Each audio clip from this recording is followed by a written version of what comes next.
Muito bem, hoje eu quero falar sobre esse evangelho que Jesus veio anunciar. A palavra evangelho significa boas novas.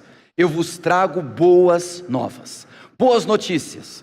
Notícias que podem revolucionar a sua vida. Notícias que podem transformar o teu jeito de se ver e ver o mundo ao seu redor. São notícias boas, não são notícias ruins.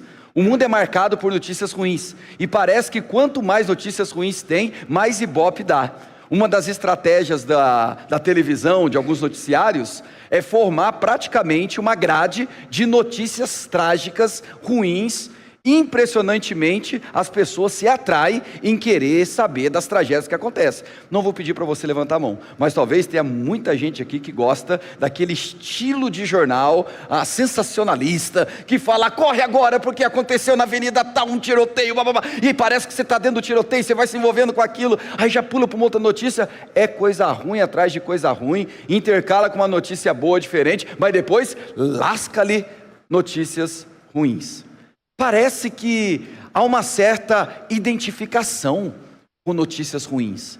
É como se a nossa alma não fosse uma alma atraída por aquilo que é notícia boa. Parece que notícia boa não dá muito ibope, né? Mas notícia ruim, opa, esse negócio estoura. Naquele tempo de Jesus, notícias ruins aconteciam constantemente, principalmente ao povo de Deus. Gente que estava ali levando uma vida apegada à palavra, querendo levar Deus a sério, entendendo que a vida tem que ser vivida de uma concepção do divino, mas as más notícias batiam as portas constantemente. Mas de repente, nós temos o evangelho de Jesus, as boas novas de Jesus. Os anjos, quando presenciam o nascimento de Jesus, vai dizer, eis que vos trago boas notícias, boas novas. E sempre que você ouvir ou ler a palavra evangelho, lembre-se do significado, boas notícias.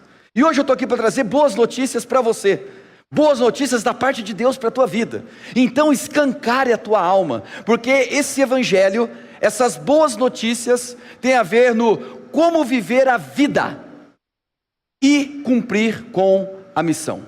Repete comigo, como viver a vida e cumprir com a missão.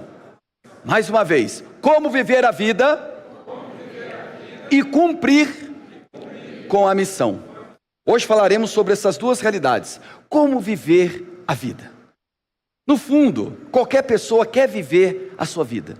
E cada um vive da forma que lhe é possível. Conforme os recursos que tem, aquilo que recebera, aquilo que sabe, as oportunidades. Nós não podemos dizer que a pessoa não quer viver a sua vida. Às vezes a gente usa até uma expressão, vá viver a tua vida e esqueça a minha. No fundo, todos nós queremos viver uma vida que vale a pena ser vivida. E as boas novas trazem esses princípios de como que você pode viver uma vida que vale a pena ser vivida. Só que essa vida não tem apenas a ver com você, mas é uma vida através de você. Há uma missão a ser vivida. Você não está aqui de passagem, você não está aqui turistando, você não foi enviado à história, formado na história, simplesmente para tentar viver a vida do seu jeito e satisfazer os seus desejos, seus sonhos, suas vontades. Pelo contrário, nós fomos colocados numa história, e essa história nos chama a viver uma missão. Se no final da mensagem você entender um pouquinho mais o que é viver a vida à luz do evangelho e qual é a missão e o cumprimento da missão do evangelho, esse culto, a mensagem vai ter valido a pena para o teu coração. Domingo passado, o pastor Zé Roberto fez uma mensagem maravilhosa. Quem não esteve aqui, eu vou pedir que você acesse o nosso canal no YouTube, @IPBcerquilho. Veja a mensagem que ele trouxe no livro de Tiago, foi maravilhosa. Eu gosto de ouvir o que foi pregado, aprendo. E ele fez uma ilustração muito interessante no livro de Tiago. Ele disse, o livro de Tiago é como se nos colocasse numa casa. E nessa casa tem uma lâmpada, lembra da ilustração? Tem uma lâmpada, tem três coisas que ele falou. Quem estava aqui, vamos ver se lembra da ilustração. Lâmpada, espelho e janela. E ali ele foi explicando o que o texto de Tiago que ele escolheu nos ensina a respeito da Bíblia sendo essa lâmpada que nos ilumina, da palavra sendo esse espelho que revela quem nós somos, e a janela é a forma que nós olhamos para o mundo. Eu achei a mensagem maravilhosa. E aí eu quero pegar carona na analogia dele, para dizer que dentro de casa você tem essa experiência linda, mas você não foi chamado para ficar dentro de casa. Você foi chamado para um quarto elemento na analogia. Você foi chamado para abrir a porta e sair. Você tem que sair de casa. Você tem que abrir essa porta, e o mundo que você viu pela janela, você vai pisar nesse mundo. Você vai estar dentro desse mundo. Não tem como a gente querer viver apenas dentro de casa. Ao longo da história, a religião foi oferecendo caminhos para se criar essa casa em que você pode viver isolado, alienado e não passar da porta para fora. Por exemplo, houve um momento na história da igreja em que pessoas falaram assim: se nós quisermos ter um encontro verdadeiro com Deus, nós temos que nos isolar da sociedade. Isso antes de Jesus, no meio do judaísmo, nós tivemos esse movimento, e um grupo falou assim: olha, presta atenção aqui em mim, gente, por favor. Deixa o bebezinho, daqui a pouco acalma. Olha aqui para mim. Um grupo virou e falou assim: nós vamos nos isolar da sociedade. Vamos lá para o Mar Morto. Vamos ficar à margem do Mar Morto. E ali eles construíram uma comunidade chamada Comunidade de Qumran, os essênios. No Novo Testamento há citações a respeito deles. Mas também, depois de Jesus, várias comunidades, várias pessoas, grupos, falaram assim: só tem um jeito da gente viver a vida da forma que se deve. Como será? Vamos se isolar. Então muitos foram para os desertos, muitos foram para os lugares bem distantes, tentar de alguma maneira ter uma fé pura, isolada, partindo do pressuposto que viver a vida pisando nesse chão, além das portas da nossa casa, não tem como. Só que Jesus falou exatamente o contrário. Ele nos disse, aí eu já estou me reportando a mensagem retrasada, que nós seríamos sal da terra. Em outras palavras, dentro da casa, você tem esse espelho e se vê. Dentro da casa, você tem a lâmpada que te ilumina. Dentro da casa, você tem a janela que você vê para fora. Mas há uma porta que você precisa abrir e sair da sua casa e pisar numa terra que não é nada bonita. E Jesus falou: você vai ser sal dessa terra. Essa terra tão desgastada. Essa terra que é reflexo de Gênesis capítulo 3. Gênesis 1, 2, a terra é maravilhosa, é linda, é paradisíaca. Mas vocês vão viver agora na realidade da terra pós-Gênesis 3. É a terra em que as pessoas não assumem responsabilidades. Você deve se recordar que depois que Adão e Eva comeram do fruto proibido, Deus vem ao encontro de Adão, pergunta o que está acontecendo, e Adão vai dizer assim: então, nós ouvimos a tua voz, Deus, ficamos com medo da tua voz, percebemos que estávamos nus e nos escondemos. Aí Deus fala: mas quem disse isso para vocês? Vocês comeram do fruto proibido, vocês comeram da árvore conhecimento do bem e do mal. E aí Deus fala com Adão: o que você fez, Adão? Por que você fez isso? O que Adão vai fazer? Deus, foi a mulher que tu me deste. Até cabe a musiquinha, né? Que era vidro e se quebrou, o amor que tu me tinhas era pouco e se acabou. Ou foi a culpa é da mulher? Deus, a culpa não é minha. Eu não sou responsável por essa bagaceira que aconteceu. Eu não sou responsável por esse caos, Deus. A culpa é da mulher. Aí Deus chega para a mulher e fala: Eva, e aí minha filha? Estou parafraseando, tá? Não fala filha. O que aconteceu? E a fala dela vai ser: então, Deus, a culpa não é minha também não. A culpa foi da serpente. Aí quando chega na serpente, a serpente vai pular, não tem ninguém que culpar, né? Tá, é só mesmo. Ou seja, perceba que o mundo, essa terra que nós vamos pisar, é uma terra em que as pessoas não assumem as suas responsabilidades. Elas não assumem as suas culpas. Sempre fica jogando a responsabilidade sobre o ombro do outro. O outro é culpado, não sou eu. Não, a situação está assim por causa do outro. Essa terra de irresponsáveis, essa terra de transferências de responsabilidades, traz o caos, gera o medo, gera a fuga. E é nesse meio que a gente está. É esse contexto, é essa terra que Jesus disse que nós iríamos pisar. Quantos aqui talvez não são machucados e feridos porque alguém não assumiu a sua parte numa responsabilidade e te responsabilizou por tudo? Jogou a culpa tudo nos seus ombros. E aquilo te feriu e de repente esse negócio está tão pesado que você não consegue caminhar com tamanho peso. Quantos aqui talvez não vivem nessa terra com medo? E esse medo se tornou uma coisa até crônica, desenvolveu até fobias. Tem gente que tem medo de viver, ou perdeu a alegria de viver, e agora tem medo da própria vida, e tenta fugir, assim como Adão e Eva, se escondendo atrás das moitas existenciais.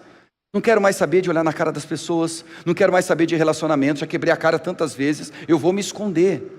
É nessa terra que Jesus disse: quando você abrir a porta da tua casa, você vai pisar nessa terra. É uma terra que tem os seus espinhos. É uma terra que quando você trabalhar é no suor, porque existe um conflito na criação. É uma terra em que a mulher vai sentir dores de parto. É uma terra disfuncional.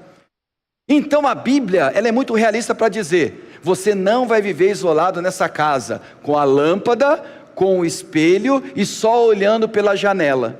Você vai ter que abrir a porta e você vai pisar nessa realidade. Você vai estar dentro disso. Agora, estando dentro disso, a pergunta é: como viver a vida nesse ambiente de morte? E como cumprir a missão dentro desse mundo tenebroso que Paulo fala no livro de Efésios?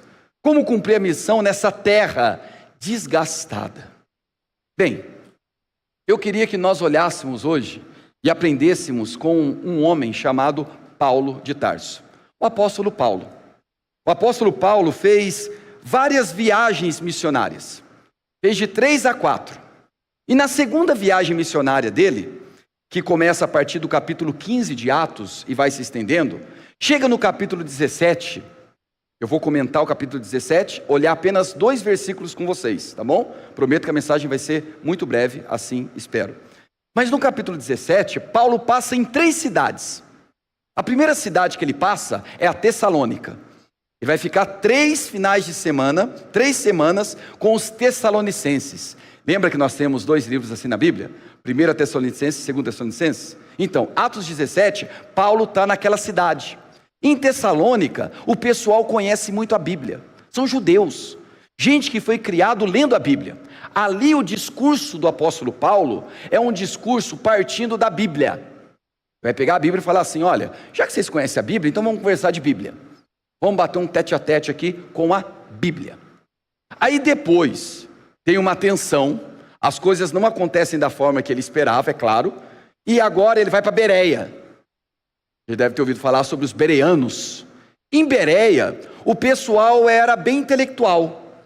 Ou seja, peraí, vamos analisar, pesquisar se aquilo que está sendo falado condiz com as Sagradas Escrituras, as Sagradas Tradições. E assim esse povo de Bereia sentava com Paulo e começava a questionar.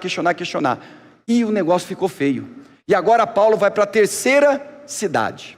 E essa terceira cidade era a mais complicada: Atenas, na Grécia. E quando ele estava em Atenas, ele começou a conversar com filósofos.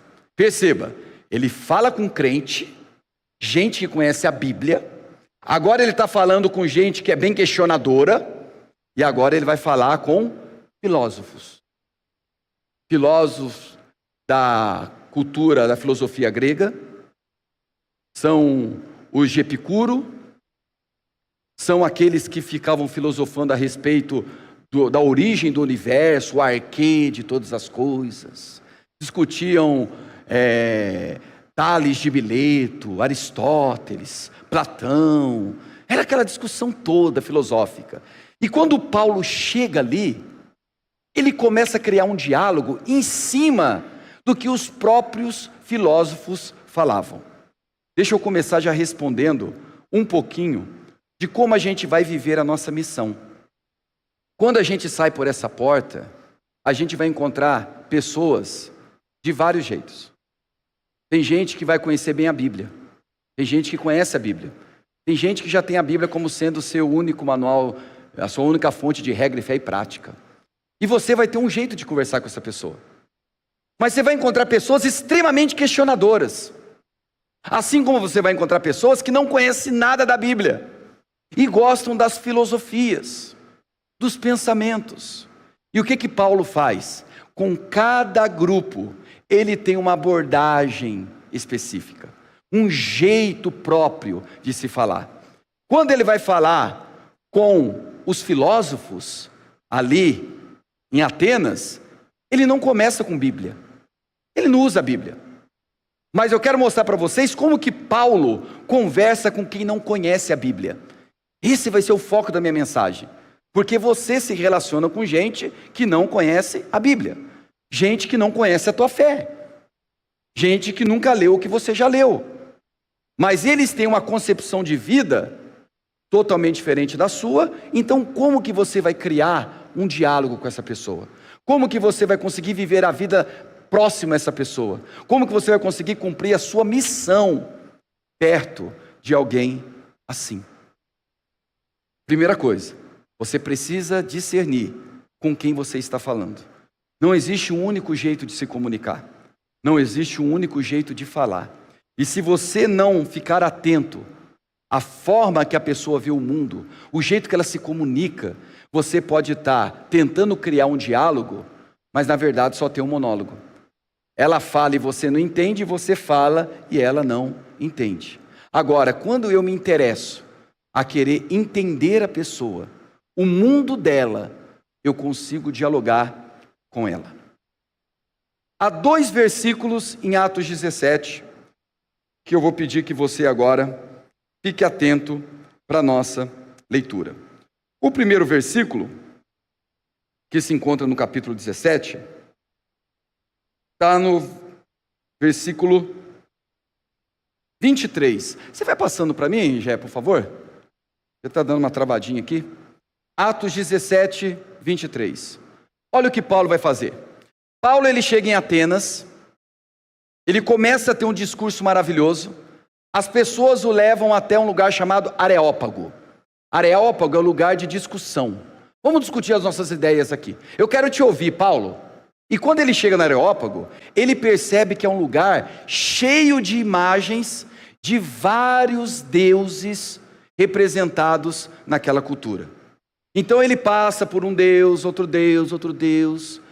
E ao passar por esses deuses, ele chega num altar que está escrito assim: ao Deus desconhecido. Mas quando ele entra no Areópago e vê aquele tanto de deuses, ele vai dizer: eu vejo que vocês são pessoas zelosas. Vocês são pessoas que querem de fato agradar as divindades. Perceba que Paulo não chega chutando a fé das pessoas. Paulo não chega zombando da fé deles. E esse Deus não sei o que. Não, ele chega até elogia. Olha, dá para ver que vocês são zelosos. Dá para ver que você leva muito a sério a tua fé, a tua espiritualidade. Mas ele chega perto de um altar, e esse altar está escrito assim: a dedicação ao altar, ao Deus desconhecido. Olha o versículo. Porque, passando e observando os objetos de vosso culto, encontrei também um altar, no qual está escrito: ao Deus desconhecido. Vem aqui comigo. O que está acontecendo aqui? Lá estava escrito, tinha uma imagem, uma estátua de um homem segurando um garfo gigantesco. Lá estava escrito: altar consagrado a Poseidon. Do outro lado, o deus Marte, o deus Júpiter, Afrodite, tinha vários. Aí ele vai olhando, olha, vocês são religiosos. Ele vai elogiando a fé, percebendo o zelo, percebendo que eles estão levando a espiritualidade a sério. Mas quando ele chega nesse altar, ao Deus desconhecido, ele vai aproveitar esse contexto religioso deles para fazer o quê? Pois esse que adorais sem conhecer é precisamente aquele que eu vos anuncio. Sabe esse Deus que vocês adoram e não sabem quem é? Sabe esse altar ao Deus desconhecido? Detalhe, não era um altar criado por Abraão, Isaque, Jacó, Elias, um dos profetas. Era um altar pagão. Era um altar que não tinha nada a ver com a fé de Paulo. Mas quando ele olha aquele altar que não tinha a ver com a fé dele, ele percebe uma oportunidade de, partindo daquela realidade, apresentar Jesus de Nazaré.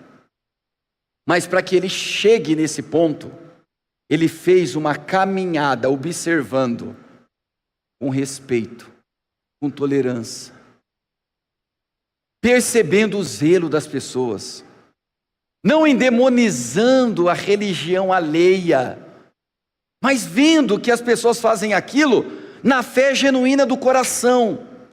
Mas a partir do Deus desconhecido, daquele altar, ele vai apresentar o Deus de Israel. E é muito interessante a história do Deus desconhecido. Uns dizem que em todos os lugares tinha altares ao Deus desconhecido. Por quê? Eles tinham medo de deixar algum Deus de fora. Então, se tem algum Deus que a gente não conhece, vamos fazer um altar dedicado para esse Deus. Mas havia uma tradição de que esse altar em Atenas foi um altar construído alguns séculos antes de Jesus, quando Atenas passou por uma praga terrível. E muitos começaram a morrer por causa dessa praga. E eles chamaram todos os religiosos de Atenas, de todas as religiões, e todos eles invocaram seus deuses, mas a praga não resolveu. E aí eles lembraram de um sábio da ilha de Creta, e foi chamar esse sábio, foram consultar esse sábio, e aí esse sábio disse assim: vocês já fizeram sacrifícios para Poseidon? Já, não adiantou.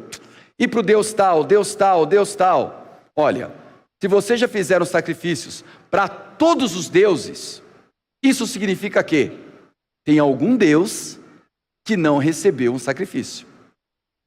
Tem algum Deus que vocês não sabem quem é. E eu também não sei quem é. Mas vamos fazer o seguinte: vamos deixar ovelhas, o rebanho, com muita fome. E no dia seguinte a gente vai soltar esse rebanho. As ovelhas que, ao invés de comerem, porque estarão famintas, se deitarem, ou se deitar, essas ovelhas serão sacrificadas a esse Deus que nós não sabemos quem é. Então eles fizeram isso, soltaram no dia seguinte as ovelhas, e 3 ovelhas deitaram, e ali eles sacrificaram, fizeram um altar, e aí veio a discussão: qual nome nós daremos a esse Deus? Vamos dar o nome tal, o nome tal. Aí o sábio falou assim: peraí, se esse Deus, porque aí a praga cessou, isso conta na história de Atenas, a praga cessou. Aí quando eles pegaram esse altar e foram remover para o Areópago, surgiu uma discussão: qual nome nós daremos a esse Deus? Porque todos os deuses têm um nome: Poseidon, Apolo, Afrodite, Ártemis. Qual vai ser o nome desse Deus que um dia resolveu a praga de Atenas, na Grécia? Vamos dar tal nome. Aí um sábio falou assim: olha, eu fiz parte desse momento quando esse Deus resolveu. Os nossos pais não sabiam o nome desse Deus, mas sacrificaram a esse Deus pela fé. E esse Deus, que ninguém sabia quem era, atendeu, apesar da nossa ignorância. E esse Deus que não se sabia o nome, fez o que fez. Agora, se a gente inventar um nome para ele e não for o nome dele, ele vai ficar bravo. Então vamos fazer o seguinte: já que a gente não sabe o nome desse Deus, vamos colocar a consagração do altar ao Deus desconhecido. Ou seja, nós não sabemos quem ele é, mas um dia ele fez parte da nossa história. que Paulo faz? Sabe esse que vocês não conhecem? Eu vou apresentar para vocês quem ele é. E ele começa a falar, ele é criador dos céus e da terra, ele é aquele que controla as estações, ele é aquele que faz as coisas acontecerem, ele é aquele cuja palavra deu ordem e as coisas vieram a existir, ele é Jesus de Nazaré. O que Paulo está fazendo? Quando ele sai pela porta e pisa nessa terra, pisa nesse mundo, ele olha para as religiões, para a religiosidade, e ele não sai guerreando contra elas, mas ele encontra pontos de contato, para que a partir desses contatos, ele possa apresentar quem é o Deus que ele assim está dizendo. Guarda essa informação, depois a gente vai digerir isso, tá bom? Os 2 últimos versículos, versículo 24. Aí ele vai dizer assim, versículo 28. Pois nele vivemos e nos movemos e existimos, como alguns dos vossos poetas têm dito, porque dele também somos geração. Versículo 29. Sendo, pois, geração de Deus, não devemos pensar que a divindade é semelhante ao ouro, à prata ou à pedra, trabalhados pela arte e imaginação do homem. Volta ao versículo 28. O que Paulo fez agora? Primeiro, ele falou de um aspecto religioso. Agora ele vai conversar com 2 linhas filosóficas da época: os epicuristas e os estoicistas. E o que ele vai fazer? Ele vai pegar uma poesia dos estoicos. Ele vai pegar uma música dos epicureus. E ao pegar esse hino, essa música, essa poesia, pois nele vivemos e nos movemos e existimos, é parte de um poema dos epicureus. E depois ele vai falar, como alguns dos vossos poetas, não são os nossos poetas, não são os poetas hebreus, não são os poetas cristãos, não são os escritores gospel, não são os vossos poetas. É gente de vocês que escreveram o quê? Porque dele também somos geração. Sabe o que Paulo fez? Ele olhou para a música da sua época, para a poesia do seu tempo, aquilo que as pessoas escreviam e cantavam, e esses poemas eram dedicados a um deus chamado Zeus. Ele pega esse poema e vai dizer, sabe essa música que vocês cantam? Sabe esse poema que vocês declamam? Então, eu quero falar sobre aquele em quem nós vivemos, nos movemos e existimos. Perceba, Paulo consegue apreciar a música do seu tempo, a literatura do seu tempo, as poesias de poetas que não eram nem judeus, nem hebreus, e muito menos cristãos. E quando ele faz isso, ele agora consegue falar a linguagem das pessoas à sua volta. O que eu quero dizer com tudo isso? Quando a gente abre a porta da nossa casa, nós vamos se deparar com vários grupos. O grupo dos Tessalonicenses, que conhece a Bíblia. O grupo dos Bereanos, que conhecem e ficam nas investigações e elucubrações profundas. Mas a gente vai encontrar também o grupo dos filósofos. Gente que não conhece a tua fé. Gente que não conhece a Jesus. Gente que não lê Bíblia. Gente que lê filósofos. Gente que ouve suas canções e não ouve os louvores da igreja.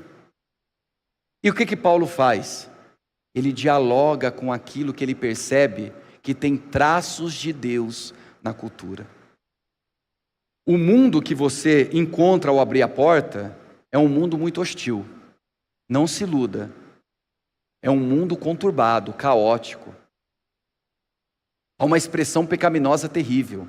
A Bíblia não romantiza o mundo, não romantiza a terra, mas vai dizer, esse mundo não romantizado, essa terra não bela como era do Gênesis 1:2, é nesse lugar que você vai ser sal e luz. É nesse ambiente, é nessa esfera. Mas como que eu faço isso? Falando a linguagem das pessoas. Como que eu falo isso? Criando conexões, diálogos, conversas, a partir do que a pessoa é, a partir do que ela acredita e vendo traços de Deus na vida daquele que é diferente de você. Vendo traços de Deus na cultura. Hoje vocês viram uma parte de uma canção. E a parte dessa canção disse assim: é a música A Natureza das Coisas. Se aveste não. Amanhã pode acontecer tudo, inclusive nada. Se aveste não. A lagarta rasteja até o dia em que cria asas. Não se desespere, não se aveste não, que a burrinha da felicidade nunca se atrasa. Não se desespere, não se angustie, não se aveste não. Amanhã ela para na porta da sua casa.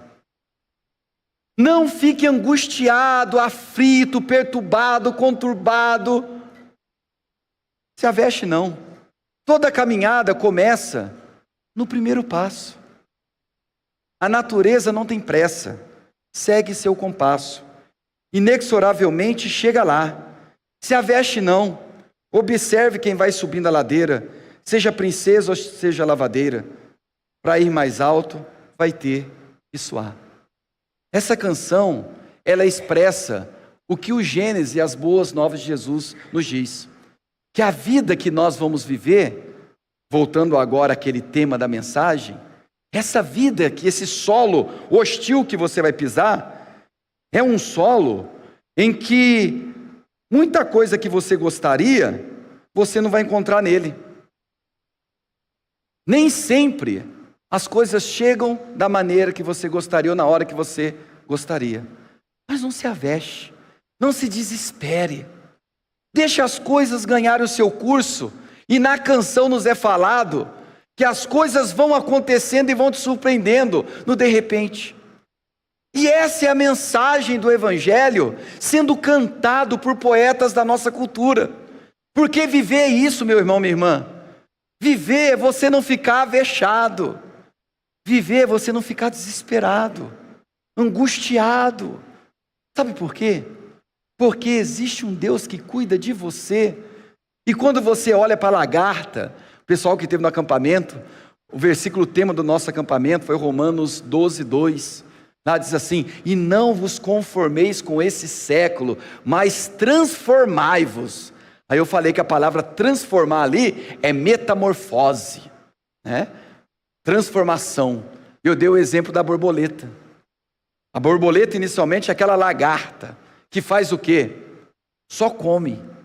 Ela não embeleza nada, ela não faz nada de atraente, ela não está preocupada com nada ao seu redor, só está ali comendo e aparentemente destruindo tudo. Mas chega uma hora que aquele bichinho tão esquisito, devorador, se forma em casulo. E ao se formar em casulo, parte dela derrete dentro do casulo. E deve ser muito dolorido. Mas ela vai deixando de ser uma lagarta. E vai criando anteninhas, olhos e asas. E agora aquele ser, aquela lagartinha, se transforma agora numa borboleta. E essa borboleta voa. Essa borboleta acaba embelezando todo o cenário da fauna e da flora. Essa borboleta passa a ser agora admirada. E eu falei sobre isso. Que ela nasce como uma lagarta, mas ela não nasceu para ser uma lagarta. Ela um dia vai ser uma borboleta. Só que tem a paciência, a espera, o processo. E essa música fala isso. É uma música que nos leva a pensar que na vida você não pode ficar avexado, angustiado, desesperado. Porque assim como as coisas vão ganhando o seu curso e de repente a burrinha chega na frente da sua casa De repente a lagarta vira uma borboleta. Assim é com a gente quando a gente depende de Jesus e continua acreditando, mesmo quando a situação está totalmente adversa. Se aveste não. Se aveste não. Como viver a vida? Simplesmente saiba o que Paulo sabia. As coisas não vão ser da forma que nós gostaríamos que fosse. Teremos desencontros e dificuldades, mas Deus está guiando a nossa história. Deus está guiando a sua história. Não se aveste. Se aveste não. Sai desse desespero. Talvez você veja essa noite com o coração apertado, angustiado por algumas coisas que aconteceram. Coisas que talvez você é responsável. Ou coisas que se agravaram por causa da responsabilidade de outros. Ou irresponsabilidade de outros. Ou talvez você chegou hoje aqui apertado porque não tem a ver com você, mas te apertou. Não se aveste, não se desespere, não se angustie. Você que talvez sonhou com um casamento maravilhoso e hoje entrou aqui com o teu casamento tudo quebrado. O casamento mais parecido com uma lagarta. Se aveste não. Não se desespere. Se você entregou a sua vida para o Jesus que Paulo assim disse, no capítulo 17, leia inteirinho o capítulo. Você vai ver que Paulo sofre, passa dificuldades, mas ele sempre confia que Deus está guiando a minha história. E eu não vou me desesperar, porque Ele é o Criador, Ele é o sustentador, Ele é o provedor de todas as coisas. E qual que é a missão? A missão é você partilhar essa vida com outras pessoas. A missão é você encontrar os Tessalonicenses. A missão é você encontrar os bereanos. A missão é você encontrar os atenienses. E quando você encontrar os atenienses, saiba partir de onde eles estão para mostrar quem Cristo é. Seja sensível a ver Deus na história de gente que aparentemente não tem nada de Deus. Aqueles atenienses que Paulo está conversando e está pegando a poesia deles, está pegando aspectos da religião deles, é gente de religião completamente diferente, é gente de filosofia completamente diferente, mas Paulo consegue encontrar pontos de contato e trazer a luz do Evangelho.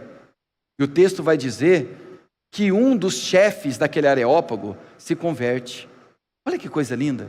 Qual que é a tua missão para terminar?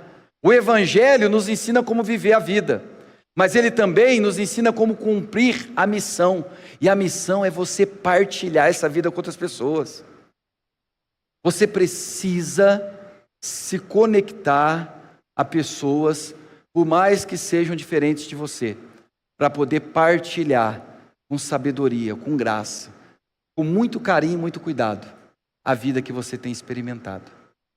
Se você entender essa sua missão, você entendeu o Evangelho. E o Evangelho faz você ver Deus onde ninguém vê Deus. Essa é a tua missão. Veja Deus onde ninguém vê Deus, porque Ele está lá. A glória dEle está em toda a terra, em toda a terra. Mas a mensagem para o teu coração essa noite é: se aveste não fica aflito, não fica angustiado, não fica desesperado. A tua vida é dEle, e Ele vai dar jeito. Vamos orar? Feche seus olhos, por favor. Guarde uma coisa: amanhã pode acontecer tudo, inclusive nada, mas descanse o teu coração em Deus. Senhor amado, é tão bom saber que a nossa vida, ela pode repousar nessa paz bendita do Senhor.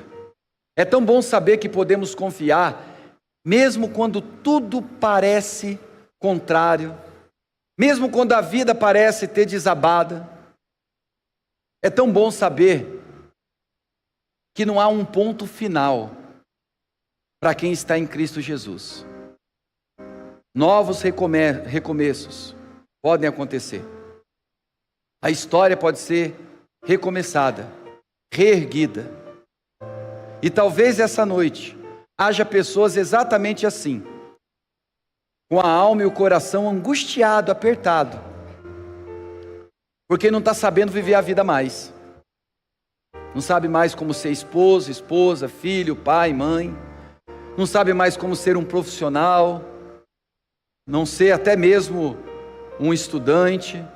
Não ser gente. É gente que a vida se tornara muito angustiante. E essa pessoa veio para cá avexada, apertada, desesperançosa e talvez outras desesperadas. Eu te peço essa noite, Pai, em nome de Jesus, que o Teu Espírito Santo venha remover todo o desespero, toda a angústia dessa pessoa que não está sabendo viver e está com medo de viver. Está com medo da segunda-feira, está com medo de quem vai ter que encontrar, nos olhos que terá que olhar, nas conversas que precisa ter. Gente que não sabe como é que vai ser o amanhã, isso aí está angustiando. E que essa noite essa pessoa não saia daqui iludida, achando que tudo num passo de mágica pode mudar, mas que ela tenha clareza que pode acontecer tudo, inclusive acontecer nada, mas mesmo assim o Senhor vai ser com ela. Que essa pessoa possa entender que a caminhada começa no primeiro passo, e essa é a noite de dar o primeiro passo em direção ao sair desse estar avexado. Faz com que essa pessoa dê o primeiro passo essa noite.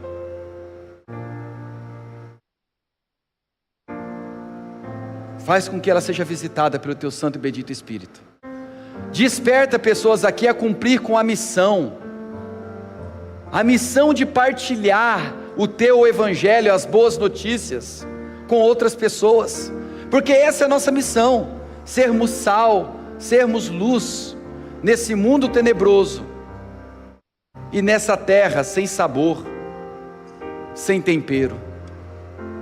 Obrigado, Jesus, porque eu sei que essa noite, pessoas estão sendo aliviadas, tranquilizadas, resgatadas, visitadas e transformadas de angústias profundas, medos excessivos,